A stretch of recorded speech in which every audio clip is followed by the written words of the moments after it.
আৰু অকণমান আদৰ পাম, যিখিনি সামৰি মই শান্তিত শুই যাব পাৰিম। আৰু এইখিনি বস্তু মই বেলেগৰ পৰা নিবিচাৰোঁ, কাৰণ মোৰ নিজৰ এজন দেউতা আছে। আৰু একো নক'ব, কেৱল জানি থওক আপুনি মোৰ একো নহয়। মোক ৰঙা চকুৰে খুৱাই কথা কোৱাৰো কোনো অধিকাৰ নাই আপোনাৰ। নমস্কাৰ জনাইছোঁ, আপোনালোকে চাই আছে প্ৰিয় চেনেল গগন কলিতা আছামিজ। আৰু মোৰ লগত আজি উপস্থিত আছে অসমৰ জনপ্ৰিয় অভিনেত্ৰী প্ৰস্তুতি পৰশৰ বাইদেউ। নমস্কাৰ জনাইছোঁ। বাইদেউ খবৰ কেনেকুৱা? ভাল খবৰ। কেনেকুৱা চলি আছে বৰ্তমান থিয়েটাৰৰ হেৰি? খুব ভাল চলি আছে। প্ৰথম ওলোৱাৰ পৰাই বহুত মানুহ হৈছে আৰু 2 বছৰ বিৰতি হৈ থাকিল মানে ক'ভিডৰ কাৰণে। তাৰপিছতে মানুহৰ উৎসাহ বাঢ়া যেন লাগিছে আৰু 3খন নাটকৰ প্ৰতি মানুহৰ সঁহাৰি সমান, সেইটো ভাল কথা আমাৰ কাৰণে, ভাল লাগিছে। ইয়াৰ পাছত আপোনালোক ক'ত যাব? আমাৰ এতিয়া লক্ষী পূজা পেনেল আৰম্ভ হ'ব, পকোৱাত আছে। তাৰপিছতে আমি বিজনীৰ ফালে যাম। তেনেকৈ আৰু এতিয়া পূজা, এইবোৰ লক্ষী পূজা, দেৱালী, তেনেকৈ ৰাস, তেনেকৈ ফেষ্টিভেল পেনেলবোৰ চলি থাকিব আৰু। মঞ্চ জগতত অভিনয় কৰিব আপোনালোক কিমান বছৰ হ'ল? মই প্ৰায় 5 বছৰমানৰ পৰা কৰিছোঁ নাটকত অভিনয়, গতিকে যথেষ্ট বছৰ হ'ল আৰু অভিনয়। 5 বছৰ বয়সৰ পৰা কৈছে। আপোনাৰ কেনেকুৱা লাগিছে মঞ্চ জগতত অভিনয় কৰি কিনে?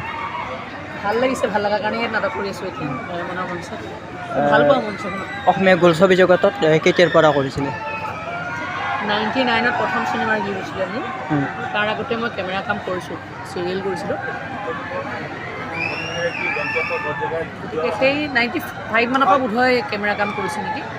কেমেৰা প্ৰথম আপোনাৰ চিনেমা কোনখন হৈছিল অসমীয়া? মহাৰুচি।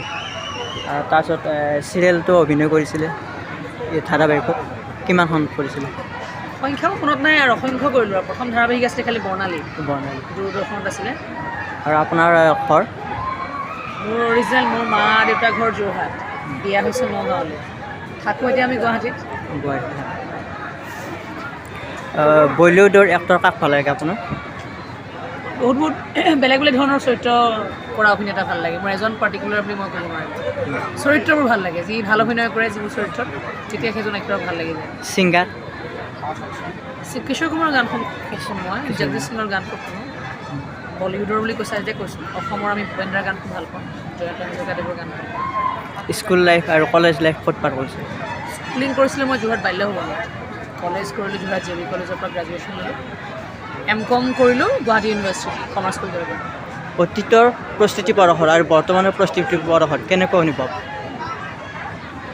বয়সৰ লগে লগে অভিজ্ঞতা বঢ়া প্ৰস্তুতি পৰাশৰজনী এতিয়া পাইছোঁ। বাকী আপোনাৰ লগত ইমান টাইম দিয়াৰ কাৰণে বহুত বহুত ধন্যবাদ জনাইছোঁ। যিহেতু আপোনালোকৰ ইমান ব্যস্ততা, শ্ব' আৰম্ভ হ'বই। থেংক ইউ ছ' মাছ সময় দিয়াৰ কাৰণে।